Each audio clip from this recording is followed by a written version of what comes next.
Toda língua tem uma gramática, e é engraçado quando dizem ou falam o dialeto, se tratando do Vêneto, e depois se referem ao italiano como italiano gramatical, como se a língua vêneta fosse italiano errado e como se fosse possível existir uma língua sem gramática. E é nessa perspectiva que esse vídeo vem a sanar uma questão muito simples, a forma afirmativa e a forma interrogativa da língua vêneta, gramaticalmente sabendo que está incorreto utilizar a estrutura da forma afirmativa para questionar na forma interrogativa. Vejamos: mi son,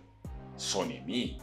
tite si, sito ti, lu el je o lu, ela la ze, je a ela, ni altri semo i, ni altri, vi altri si